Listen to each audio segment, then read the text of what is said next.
Peace, love, wellness, greatness, and success. Hope everybody's having a beautiful day. If it's daytime where you're at, if not, hopefully you're having a beautiful night. If not, I'm hoping that you can get it right. Nah, I'm just kidding. But again, guys, we definitely hope that you're doing everything that you need to do in order to manifest what you need to manifest in order to be the best you that you can be. Let's get into it. We're dealing with this mental, emotional safeguarding of the self. Again, we've been heavy on the mental and emotional aspect of things lately when it comes to the vids because this is extremely important. It is essential that we really safeguard the mental, emotional aspects of our being. And how we go about doing that can be done in several different ways. It can be achieved in many ways, but one of the most effective and efficient way in order to really safeguard your mental and your emotional being is to be aware of what it is that you're thinking and to control your emotional response to whatever it is that you may be thinking or whatever thought may arise. You understand what I'm saying? Because the brain becomes conditioned and the slightest sound, the smell, a song, or even just an image, a noise. Again, that's a time of the day, a certain type of day, a bright day, a dark day. All these things play a major role in producing thoughts into our psyche. The thing we must do is to recognize, are these thoughts that we want to think, or are they thoughts that are just being triggered because of our interactions with other things prior that we engage these thoughts from the past, whatever experience that we may have had, because all those things resurfaces. And thought pattern is a big thing, guys. You have to understand that we have a thought pattern that is automatic in the brain. We can overcome that thought pattern, but we have to recognize when we're no longer doing the active thinking, but our brain is doing the regurgitation of a thought pattern that we have ingrained into the brain because we think in a certain way, in certain patterns on a regular basis. Remember, the brain is absolutely trying and wants to be your best friend. So it makes whatever you do repetitively easy for you. It doesn't distinguish between what it is that you're doing repetitively is good for you or what you are doing repetitively is bad for you. It actually doesn't care. It wants to provide you with what it is that you want to do. That's why it records and it hardwires in patterns of thinking, behavior, etc. So it must be on us to become more aware of when we're not actually actively thinking and when our brain is actually just doing the thinking for us because we have patterned those thought processes and ingrained it into the brain. Therefore, it automatically kicks in. This is why it is so easy to remember how to ride bikes or whatever it is that you learned as a youth that became, or even the ability to walk without even thinking. The brain actually has hardwired those things into our existence, but it also hardwires behaviors as well as just emotional reactions to certain things. The brain becomes a recorder and it plays back these things seamlessly when we are encountered with something that triggers that type of thought or that type of emotion. That's why it's so easy when you think back on certain things that had a major emotional impact on you. You start to feel those same emotions as if it was happening right then and there, even though it happened years ago. This is how powerful the brain is. This is how powerful the emotional response is.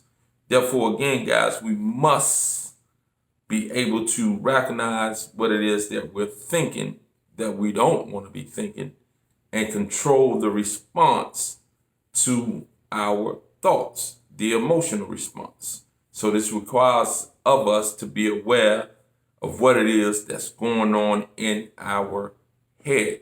And again, most of the time, we are not actively aware of what it is that we're thinking. We're just thinking and think that is something that we wanted to introduce to our brain that day. But it usually is the brain recycling past events or worrying about future outcomes that we are engaged in. So it says that the subconscious mind is doing 95% of our thinking daily, meaning that we're not really actively controlling our thinking only but 5% of the time.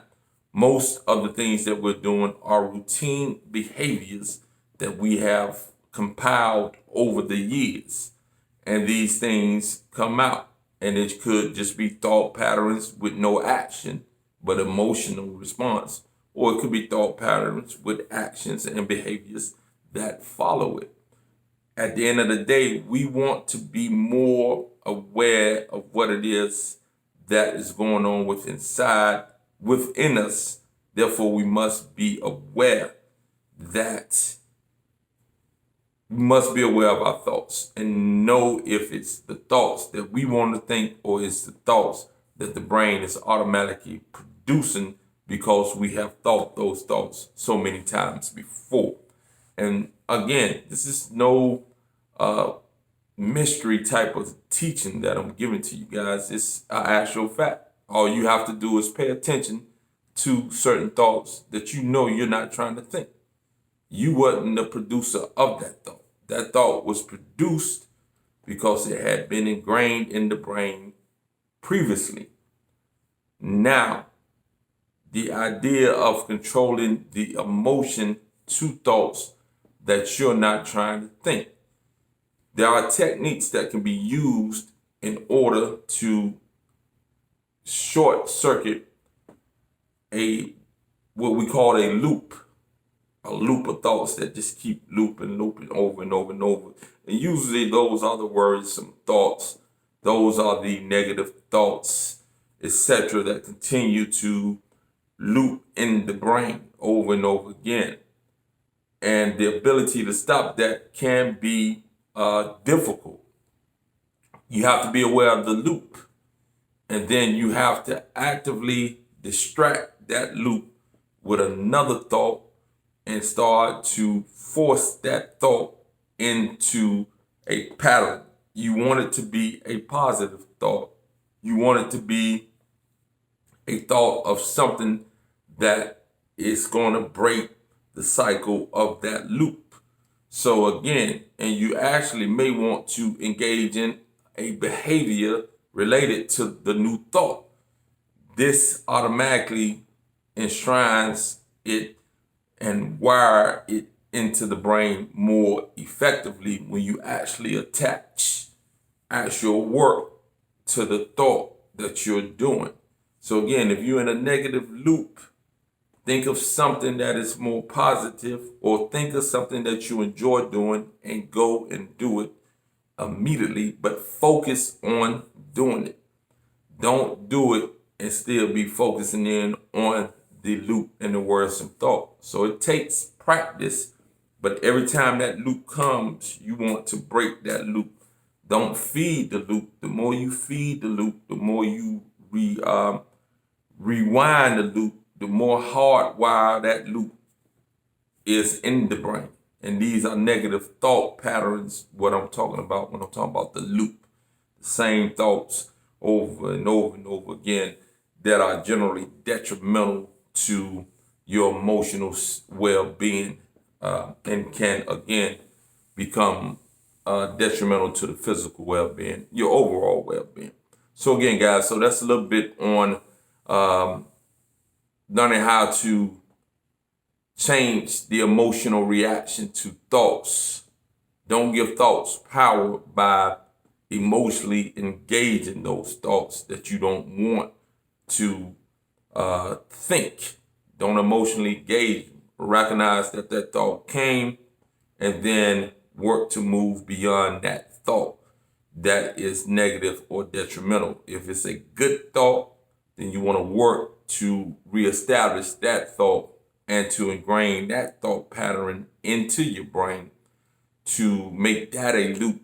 But that's a positive loop. That's a loop that's going to be beneficial for your livelihood, for your well-being, for your emotional and mental beings. So again, guys, sending you peace and love. Peace.